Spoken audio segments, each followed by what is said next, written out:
Si estás escuchando esta historia desde algún pueblo pequeño de México, desde una terraza en Juárez o desde cualquier otro lugar donde aún se cree que la fe y la verdad caminan juntas, comenta aquí abajo desde dónde nos acompañas. Y si esta historia te toca de alguna manera, deja un like, suscríbete al canal y comparte. Porque lo que le pasó al pequeño Mateo, en un convento aislado en el desierto de Chihuahua, es algo que nunca debió haber sido posible, pero sucedió, y necesita ser contado. Su nombre era Mateo Ruiz, y cuando todo comenzó tenía apenas 11 años. Era delgado, de ojos oscuros e intensos para su edad, y con una forma de mirar el mundo que incomodaba a los adultos. 2 meses antes de ser dejado en el convento de San Jerónimo, sus padres habían muerto en un accidente brutal en la carretera hacia Juárez. Pero lo más difícil no fue la pérdida en sí, fue la culpa que le echaron encima. En la noche del accidente, Mateo tuvo una premonición extraña. Se despertó gritando, diciendo que algo malo pasaría si sus padres viajaban esa mañana. Ellos sonrieron, como quien escucha una pesadilla tonta. Horas después, estaban muertos. La tía Esperanza nunca volvió a mirarlo igual. Religiosa fervorosa, decía que eso era cosa del demonio, que el niño necesitaba purificación. No discutió con psicólogos, ni buscó ayuda. Solo lo llevó al convento en una tarde calurosa de marzo de 1987, en la parte trasera de una vieja camioneta, con las manos firmes en el volante y los ojos húmedos, pero sin derramar una lágrima. «Es por tu bien», dijo sin mirarlo, mientras tocaba el aldabón de hierro forjado de las enormes puertas de madera. El portón se abrió con un chirrido lento, revelando los muros color barro y las ventanas estrechas de lo que parecía un monasterio detenido en el tiempo. Mateo llevaba solo una maleta de mano, un abrigo ligero y el miedo que ya habitaba en su pecho. El convento era demasiado silencioso, las campanas sonaban aún sin viento, y el olor era como si el incienso quisiera esconder otra cosa, algo más viejo, más podrido. El padre Domingo lo recibió sin sonrisa, con manos huesudas y una voz grave que sonaba a orden aunque no lo fuera. A su lado estaban los padres Sebastián e Ignacio, tan fríos como los pasillos oscuros del lugar. «Aquí encontrarás redención», dijeron. Pero Mateo, con su don silencioso, ya sabía. Había algo mal adentro. Los días en el convento parecían estirarse. No había niños cerca. Las oraciones eran largas, repetitivas, siempre conducidas en un tono que rozaba el trance. Por la noche, Mateo escuchaba ruidos que no venían de arriba, sino de debajo del suelo. Chirridos metálicos, murmullos apagados, pasos cortos. Una vez juró haber escuchado un llanto débil proveniente de las paredes de la sacristía. Cuando se lo contó a uno de los padres, solo recibió silencio y un plato de sopa más aguada en la siguiente comida. Las reglas eran rígidas, los ojos de los sacerdotes impenetrables, y los cuadros antiguos, cubiertos con velos oscuros, parecían observarlo todo. Fue en una mañana de sábado cuando conoció a Sor Catalina, una monja muy anciana, de andar encorvado y mirada serena. Todos decían que era muda desde un antiguo trauma. Nunca participaba en las liturgias principales.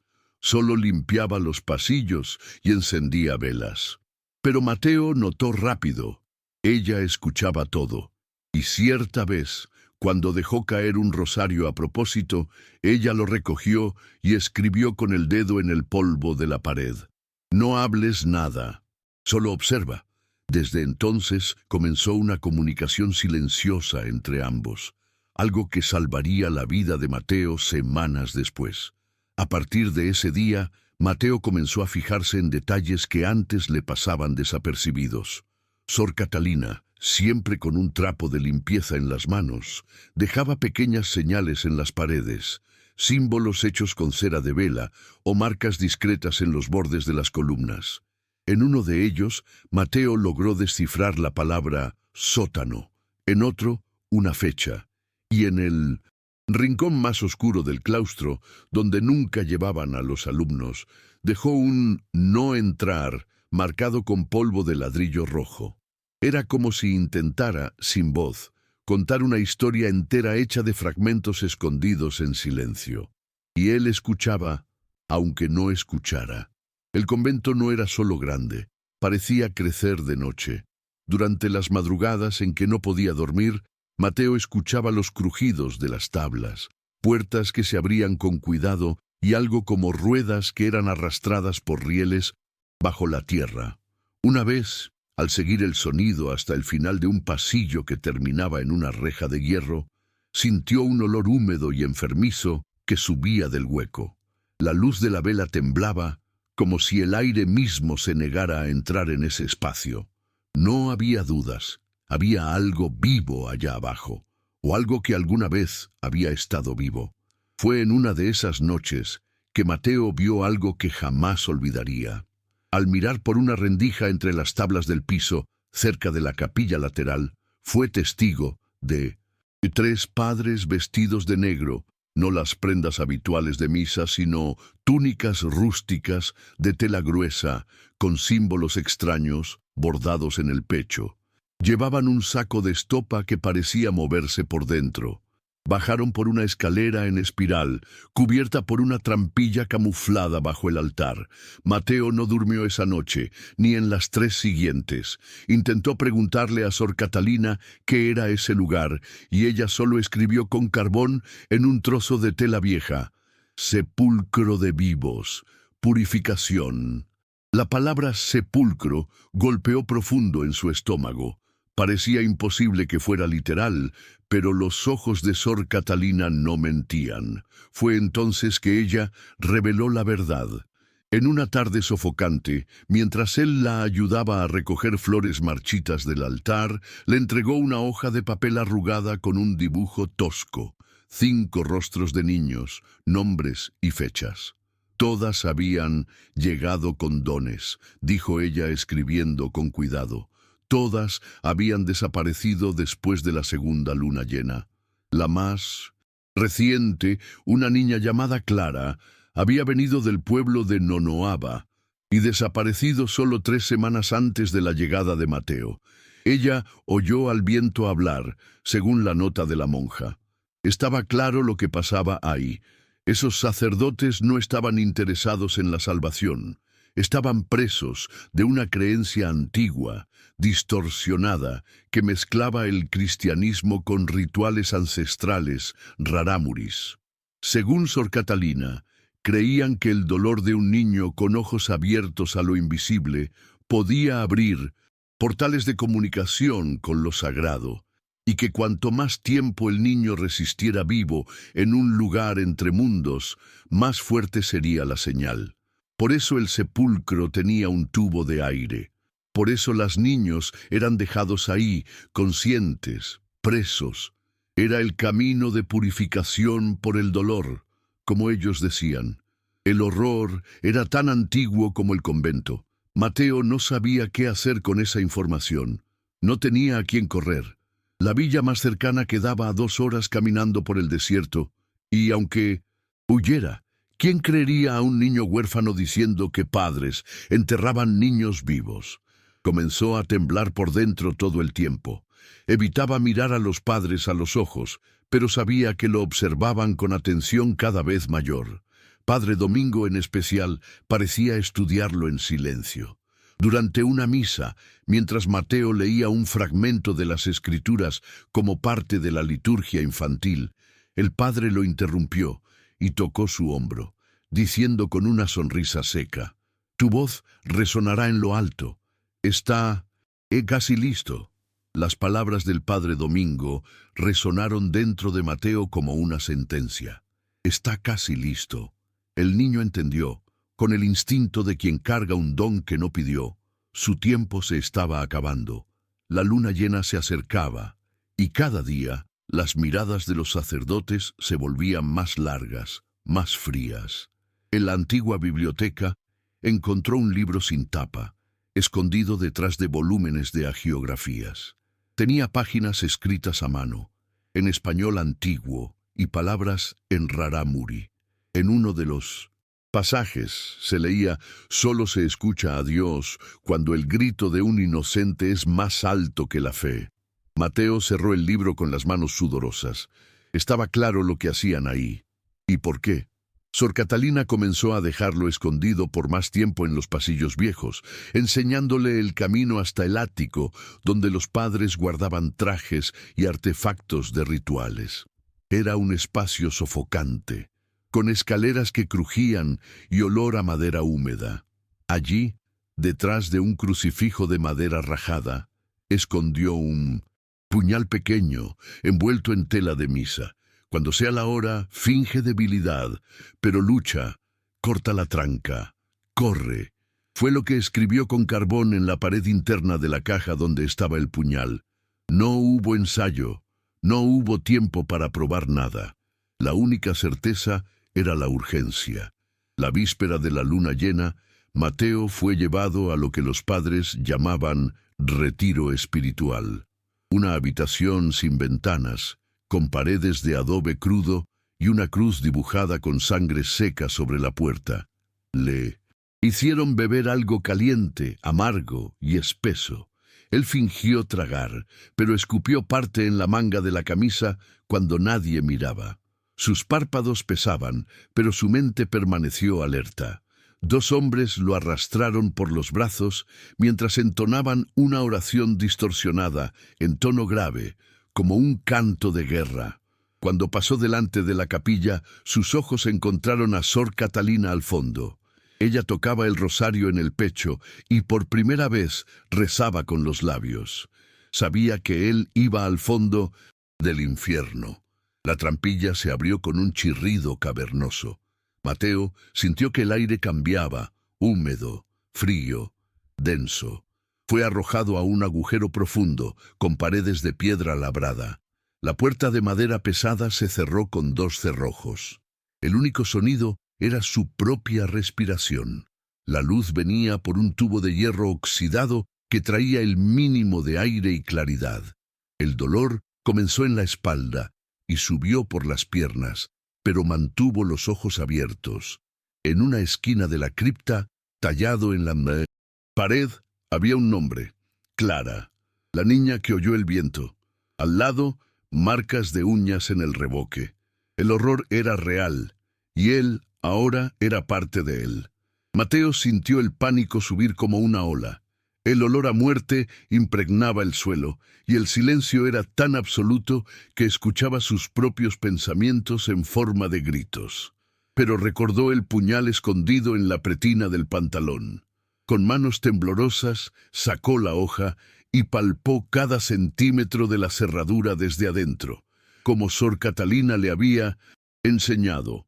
El sistema era antiguo, un cerrojo de madera atado con cuerda, con 3 cortes precisos. Sintió que la madera cedía. La puerta aún estaba firme, pero empujó con todo el cuerpo. Con cada empuje, el sonido se hacía más fuerte, hasta que, con un chasquido, cedió, y volvió a respirar el aire del mundo. Pero el mundo al que volvió no era el mismo. Ahora era un fugitivo dentro de una prisión de piedra, rodeado por hombres que mataban con rezos en los labios.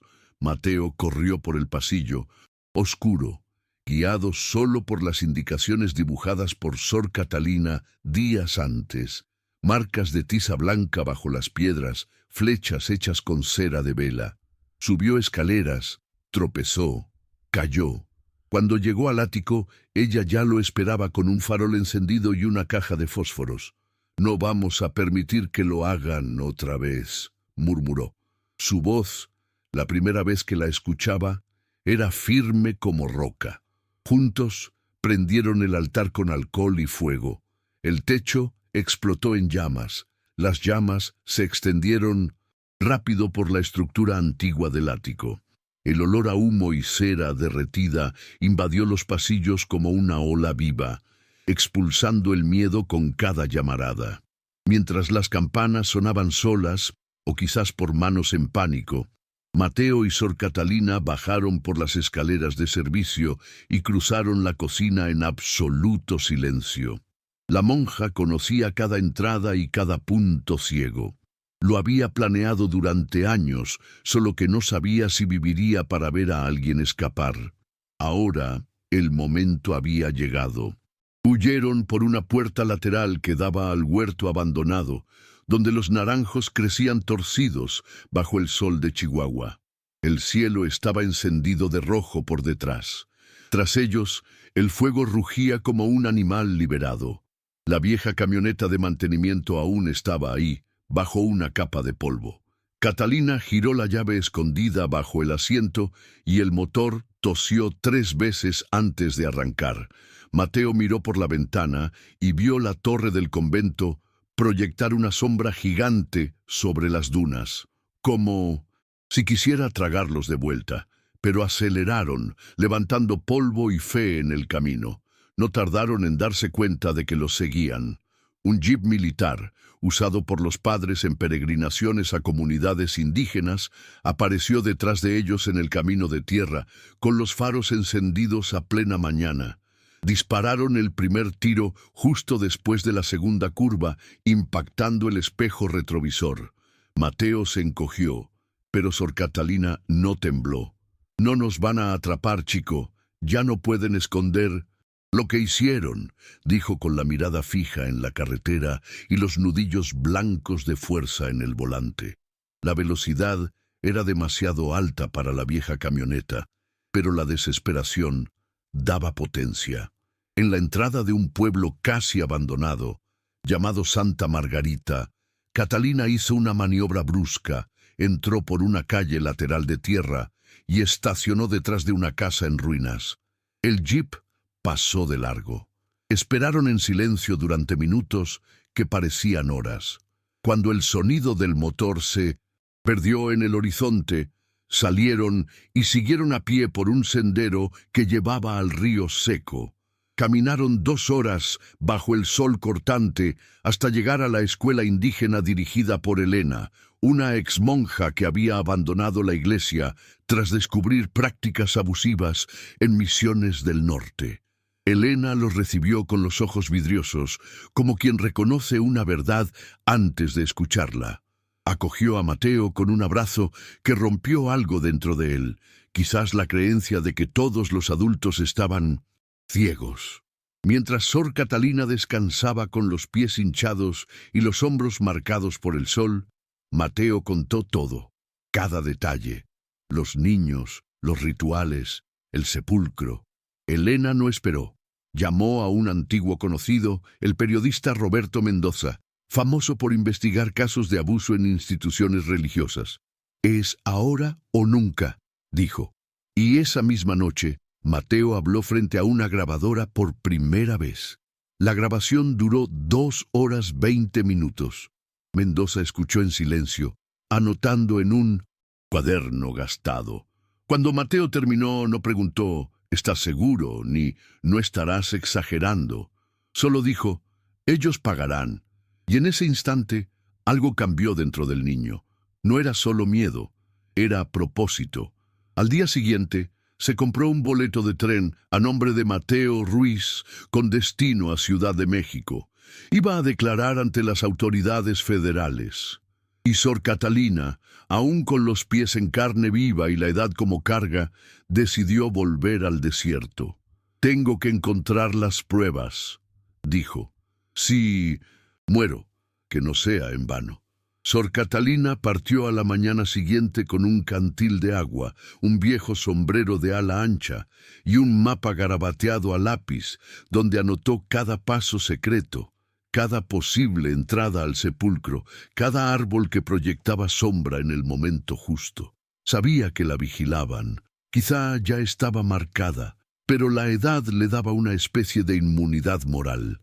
«Nadie sospecha de quien parece haber sido olvidada», dijo antes de irse. Mateo quiso acompañarla, pero ella fue firme. Alguien tiene que sobrevivir para recordar. Y fue la última vez que la vio viva. Mientras ella enfrentaba el desierto, Mateo abordaba un tren rumbo a Ciudad de México con el periodista Mendoza a su lado, un guardia federal adelante y un dolor creciente en el pecho. El viaje fue silencioso. El niño miraba por la ventana y veía el paisaje seco pasar como en un sueño malo que no terminaba. Pensaba en Clara, en Sor Catalina, en los niños que nadie buscó. Sentía que estaba vivo por ellos, y eso dolía. Mendoza le dijo: «Será difícil. Intentarán decir que inventaste, pero tienes demasiada valentía para ser ignorado». Mateo no respondió. Solo sostuvo el rosario de Catalina en el bolsillo. 3 días después, el cuerpo de Sor Catalina fue encontrado a orillas del arroyo del Maguey, cerca de las ruinas de una capilla olvidada. Estaba acostada con el rostro hacia el cielo, el hábito rasgado, los pies descalzos y los dedos ensangrentados, como si hubiera cavado algo hasta el final. A su lado, 3 montículos de piedras cuidadosamente apiladas indicaban tumbas, y en el dobladillo de su vestido había una carta escrita con su propia sangre, con los nombres de los niños desaparecidos y la ubicación precisa del sepulcro subterráneo. La pericia confirmó: allí estaban los huesos de al menos 5 niños, con señales de asfixia y marcas en las uñas. Todo el país quedó en shock. La noticia estalló en todos los periódicos con el titular: «El convento del dolor. Niños enterrados vivos», en el 1960, norte de México. La Fiscalía General de la República abrió una investigación inmediata. Los padres Domingo, Sebastián e Ignacio fueron arrestados al intentar huir hacia la frontera con Texas. En sus celdas, los 3 guardaban un silencio absoluto, como si aún rezaran entre ellos. Pero las pruebas eran irrefutables: huesos, registros de entrada falsificados, el diario de Sor Catalina, la grabación de Mateo. Se convocó un tribunal especial. El juicio duró 7 meses. Las audiencias se transmitieron en cadena nacional. Mateo declaró ante cámaras, fiscales, abogados y personas que dudaban de él antes siquiera de escucharlo. Pero su voz no vaciló. Describió con precisión el sonido de la madera cerrándose, el olor de la cripta, el frío de las piedras, el sabor del miedo en la garganta. Describió el rostro de los niños en los dibujos de Sor Catalina, los pasos de los padres durante la noche, el brillo del aceite en las túnicas negras. Cuando terminó, el salón guardó silencio casi 1 minuto entero. Después, la jueza habló. «El señor Mateo Ruiz no es solo un testigo, es un sobreviviente». Y en ese instante supo que nunca más estaría solo. Al final del juicio, los 3 padres fueron condenados a prisión perpetua por homicidio calificado, tortura, abuso de incapaces y ocultación de cadáveres. El convento fue cerrado, transformado en memorial por las familias de las víctimas, y la historia de Mateo se volvió referencia en centros de protección infantil en todo el país. Pero él no volvió a casa, porque ya no tenía una. Fue acogido por una familia en Guadalajara, gente sencilla que le ofreció algo que creía perdido para siempre: seguridad sin culpa. Aún así, las pesadillas venían, y a veces también las visiones. Mateo creció entre consultas terapéuticas y silencios. No era un niño común, pero tampoco quería ser un mártir. El tiempo enseñó que sanar no es olvidar, sino recordar sin sangrar. Adoptado por una profesora de música y un bibliotecario del barrio, fue acogido con delicadeza. Tenía su cuarto, su cama, sus propios libros. Dormía con una lámpara encendida por muchos años y evitaba las iglesias. Cada vez que escuchaba campanadas, su cuerpo se tensaba, pero poco a poco encontró una forma de vivir que no lo aplastaba. Comenzó a escribir, luego a estudiar psicología, y finalmente a entender que el don que tanto lo marcó no era una maldición. Las visiones nunca desaparecieron por completo. A veces llegaban en forma de imágenes vagas, otras en sueños tan nítidos que despertaba llorando, pero ahora sabía qué hacer con ellas. Empezó a visitar refugios, a escuchar a otros niños que cargaban heridas invisibles, historias que nadie quería oír. Sentía cuando un niño mentía por miedo. Sentía cuando alguien estaba en peligro. Era como si lo que lo salvó del sepulcro fuera ahora la luz que lo guiaba hacia quien aún necesitaba ser salvado. No quería fama, ni público. Quería hacer lo que Sor Catalina hubiera hecho si hubiera vivido un día más. Así nació la Fundación Sor Catalina, con sede en Guadalajara, pero brazos en todo el país. La misión era clara: proteger a niños víctimas de abuso religioso y psicológico, ofrecer refugio, terapia y, cuando era posible, justicia. Mateo, con poco más de 20 años, ya era referencia entre psicólogos forenses y activistas infantiles. No hablaba con rabia, sino con una firmeza que nadie podía ignorar. En cada discurso público mencionaba los nombres de los niños desaparecidos, los rostros dibujados. Por Catalina, el olor del incienso que intentaba esconder lo podrido. No dejaba que el país olvidara. La fundación creció, recibió denuncias, rescató niñas encerradas en orfanatos fachada, ayudó en investigaciones internacionales. Mateo se volvió figura conocida, pero mantenía una rutina discreta. Vivía en un pequeño apartamento, leía cartas de niños que habían escapado del horror y nunca dejaba de visitar la tumba de Sor Catalina el 11 de marzo, fecha en que fue enterrada como mártir de la verdad. En el sencillo panteón, bajo una higuera torcida en las afueras de Chihuahua, hay una frase escrita a mano: ella escuchó aunque todos mandaran callar. Una vez, durante una charla en una escuela rural en Oaxaca, una niña de ojos verdes lo tomó del brazo tras el evento. Soñé contigo antes de conocerte, dijo. Mateo sonrió y se arrodilló para estar a su altura. ¿Qué viste en el sueño? La niña respondió. Sostenías una llave y abrías una puerta que nadie más podía abrir. En ese instante, comprendió que había otros niños como él, que el mal no había terminado, pero tampoco estaba solo ya. Formaba parte de algo más grande, algo que sobrevivía en la valentía de los pequeños. Hoy, más de 30 años después de aquella noche en que escapó de un sepulcro vivo, Mateo Ruiz sigue en silencio ante las cámaras, pero habla con la mirada. Las marcas siguen ahí, en los gestos, en la voz baja, en las pausas largas, pero también están en lo que construyó. La fundación ya atendió a más de 7,000 niños. En cada pared del instituto hay una pequeña vela con nombre, una para Clara, una para Diego, una para Tomás y una para Catalina. Nunca volvió al convento, hoy transformado en centro de memoria, pero cuentan que una vez, solo, dejó una rosa blanca en la puerta, sin decir palabra. Solo se quedó ahí, por largo tiempo, en silencio, como ella enseñó. No todos querían que Mateo continuara.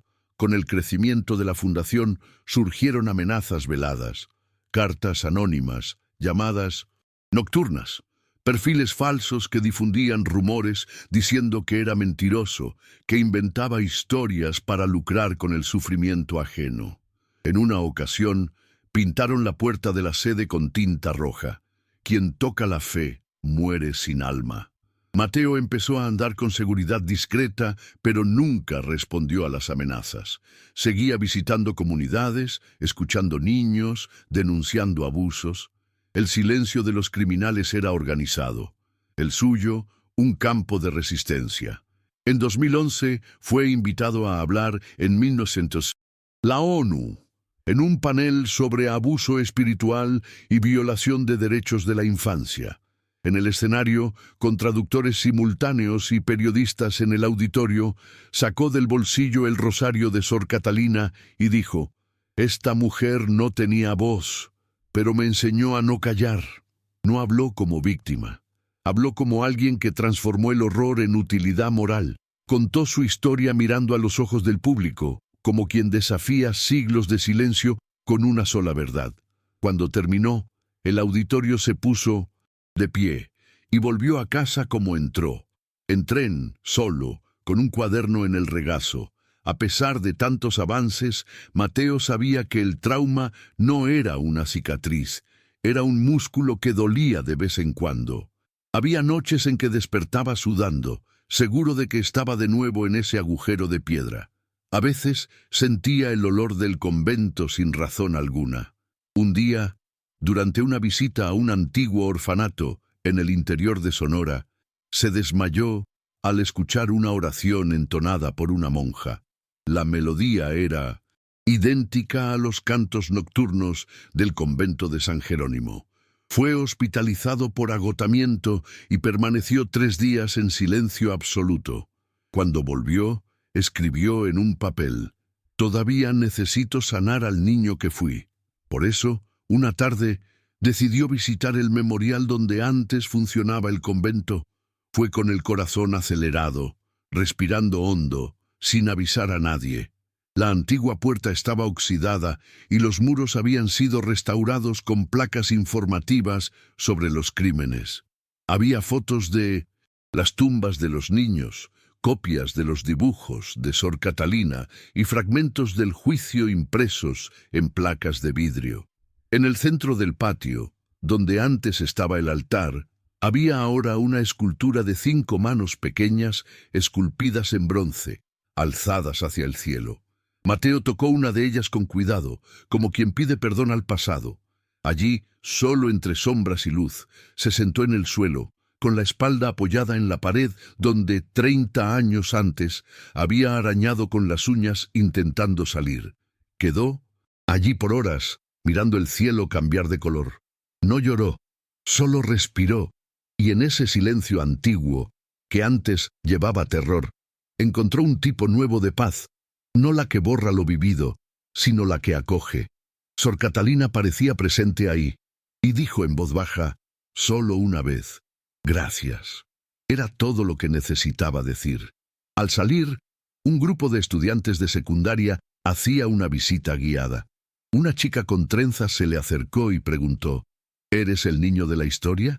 Mateo sonrió, sin responder. Ella entonces dijo: «Mi abuela contó que escapaste de un lugar que parecía el fin del mundo, y te volviste una luz». Él solo puso la mano en el hombro de la niña y dijo: «Tú también puedes ser luz, aunque nadie te enseñe cómo». Ella sonrió de vuelta, y en ese gesto simple algo se completó, como una página que se cierra con respeto.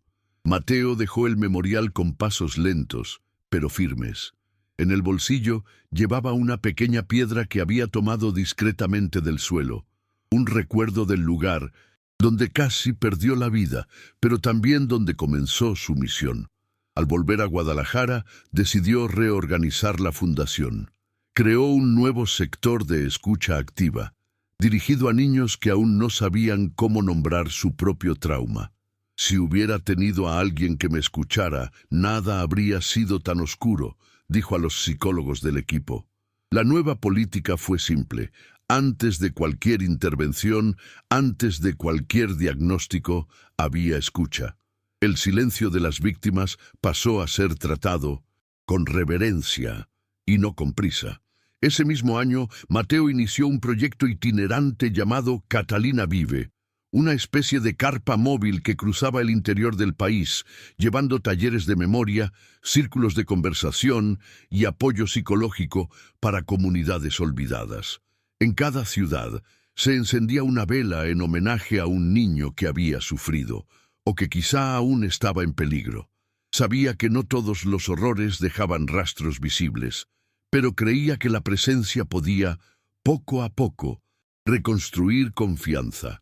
Por donde pasaba, dejaba un mural con una pregunta: ¿quién habrías sido si te hubieran protegido? Y cientos de respuestas anónimas marcaban las paredes de papel. A los 38 años, Mateo fue nominado al Premio Nacional de Derechos Humanos. Rechazó la ceremonia formal, pidiendo que el dinero fuera destinado a formación para educadores populares. Dijo en carta abierta: «El reconocimiento no debe ser para quien sobrevivió, sino para quien transforma el dolor en acción». Era una frase que repetía desde adolescente y que ahora se volvía mantra institucional. A pesar del alcance, seguía viviendo en un apartamento sencillo con una samambaya en la ventana y una foto descolorida de Sor Catalina en el pasillo. Nunca quiso hijos, pero trataba a cada niño salvado como una extensión de algo que él mismo había perdido. Pero no todo fue victoria. En 2022, la fundación sufrió una denuncia anónima que alegaba manipulación emocional en sus métodos de escucha. Los medios explotaron el tema con sensacionalismo, reabriendo heridas viejas. Mateo tuvo que declarar de nuevo, revivir relatos, enfrentar preguntas maliciosas.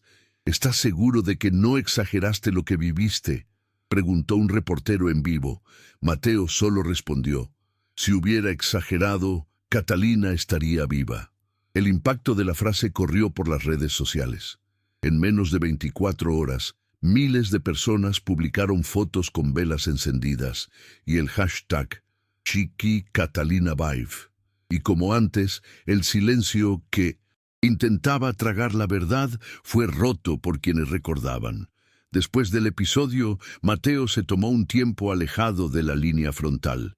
Viajó al sur del país, donde nadie lo conocía, y se hospedó en un pueblo cerca de San Cristóbal. Pasó días caminando por senderos silenciosos, escribiendo cartas que nunca enviaría y leyendo libros sobre compasión. Una tarde, al visitar una pequeña capilla indígena, sintió algo extraño. Un niño local lo miraba fijamente. El niño se acercó sin decir nada y puso una pequeña cruz de paja en su mano. Para protegerte, dijo. Mateo lloró por primera vez en muchos años. Allí, en ese gesto silencioso, entendió que la infancia nunca olvida a quien la defiende. Con el tiempo, volvió. No porque se sintiera listo, sino porque sabía que aún era necesario. Rediseñó toda la estructura de la fundación para descentralizar su imagen. No quería ser símbolo, quería que surgieran otras voces, con sus dolores y sus fuerzas. Creó becas para jóvenes que habían superado traumas similares. Incentivó la producción de documentales, libros, obras de teatro basadas en relatos reales. Sabía que no todos los monstruos usaban sotana. Algunos usaban silencio, otros poder, otros dinero. Pero el antídoto siempre era el mismo: escuchar, proteger y permanecer, aunque nadie más crea. Aunque parezca demasiado tarde. En una conferencia en Bogotá, Mateo fue llamado al escenario por una adolescente colombiana que había superado abusos en un internado católico. Ella le entregó una pulsera colorida hecha con hilos bordados y dijo: «Fuiste el primer adulto que escuché decir que cree en el dolor de un niño». Mateo sostuvo la pulsera, emocionado. A veces, una frase simple valida una existencia entera. No dio discurso ese día. Solo se sentó entre los demás participantes, como siempre hacía, escuchando, porque su papel, sabía, no era brillar. Era asegurar que nadie más fuera enterrado en el silencio que casi lo mató. La Fundación Sor Catalina abrió, ese mismo año, una unidad en Oaxaca especializada en el acompañamiento de niños indígenas víctimas de violencia espiritual. Respetando las cosmovisiones de los pueblos originarios, el centro fue el primero en integrar prácticas tradicionales de curación con psicoterapia moderna. Mateo insistió en acompañar personalmente el proceso. Dijo al equipo: «No se cura a un niño rompiendo su cultura, se cura escuchando lo que él cree». Ese enfoque se volvió modelo para otras ONG en América Latina. Y el nombre de Catalina comenzó a pronunciarse también en lenguas ancestrales, como señal de resistencia, como memoria viva. Años después, Mateo fue invitado a dar una entrevista para una serie documental sobre abusos institucionales.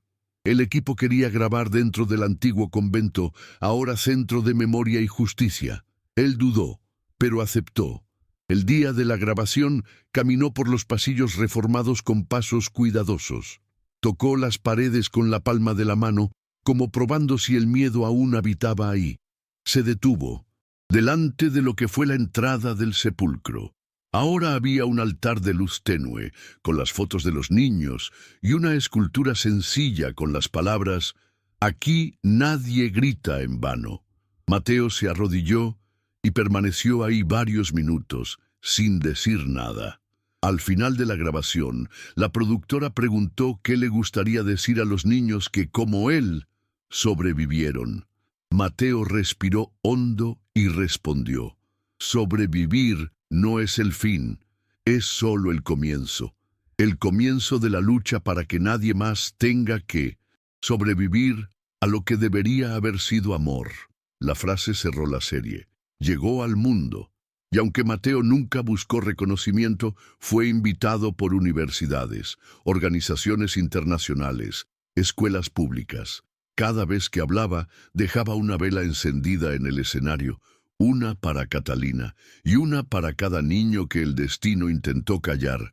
Una noche, revisando cartas antiguas en la oficina de la fundación, encontró un sobre amarillento sin remitente. Dentro había un pequeño dibujo hecho con carbón en papel rústico.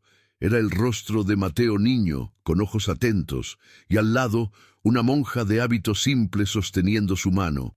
En el reverso, una frase: «Cumpliste la promesa». No había firma ni fecha, pero supo, en el fondo del alma, que ese mensaje venía de algún lugar que no se explica con lógica. Quizá de alguien que lo observaba desde otra dimensión, o de un recuerdo que se materializó para asegurar que no olvidara quién era. Hoy, a los 42 años, Mateo vive con menos prisa. Cultiva albahaca en el balcón, cuida 3 gatos, lee novelas antiguas y ve películas en blanco y negro. A veces viaja a comunidades lejanas, otras prefiere escribir en silencio. Pero cada año, el 27 de marzo, fecha en que escapó del convento, enciende 16 velas en la sede de la fundación, una para cada niño conocido, y se queda en silencio. No da discurso, no graba video, solo se sienta, observa las llamas y repite en voz baja: «No fueron olvidados». Es la forma que encontró de seguir hablando con Catalina y con el niño que un día casi fue enterrado vivo. En 2024, la Fundación Sor Catalina fue reconocida como una de las 3 instituciones más eficaces en la lucha contra el abuso religioso infantil en América Latina. El reconocimiento vino con nuevos apoyos, pero Mateo insistió en mantener el foco local. «No quiero ser un símbolo global. Quiero salvar al próximo Mateo antes de que tenga que escapar de un sepulcro». Repetía eso siempre. Para él, la fundación no era un monumento, era un puente, uno que conectaba dolor y esperanza, desesperación y reconstrucción. Y Catalina, aunque ausente, seguía ahí. En los dibujos de los niños, en las cartas de agradecimiento, en las ventanas abiertas al viento. En su último libro, publicado en coautoría con psicólogos y educadores, Mateo escribió: «Lo que me salvó no fue la fuga, sino la mujer que se atrevió a escuchar lo que nadie quería oír». El título era simple: «Escuchar también es amar». Se volvió lectura obligatoria en cursos de 1960, psicología y pedagogía, y más que eso, material de trabajo en refugios comunitarios. Los niños comenzaron a escribir cartas a el señor Mateo, contando sus historias, y él las leía todas, una por una. Respondía siempre que podía, porque entendía que para un niño herido, una respuesta, aunque breve, puede ser el primer paso para volver a confiar. El viejo convento, ahora memorial, recibe visitas escolares todas las semanas. En el salón principal hay una maqueta con una réplica del sepulcro, pero con la tapa siempre abierta. En la cima, una escultura de Sor Catalina con un puñal en la mano y un rosario en el cuello, mirando firme hacia adelante. Debajo, una inscripción: «La fe que escucha, salva». Mateo visita el lugar discretamente, una vez al año, en la madrugada. Entra, enciende una vela, deja una flor y se va. No hace ceremonia, no avisa a la prensa. Va como quien vuelve a la tierra donde aprendió a ser quien es, no para recordar el terror, sino la valentía de quien no cayó. Mateo nunca quiso ser héroe, nunca quiso ser símbolo, pero lo que se volvió, por el simple acto de sobrevivir y luego actuar, lo transformó en algo más importante, un guardián de la infancia. Alguien que probó que incluso los olvidados pueden salvar vidas, y que las voces calladas algún día encuentran eco en corazones dispuestos a escuchar. Su nombre no aparece en palacios, pero resuena en cada escuela que rompe el ciclo del miedo, en cada hogar donde un niño es escuchado, en cada adulto que decide decir «yo creo en ti». Y así, la historia que comenzó en un desierto lleno de silencio sigue resonando viva.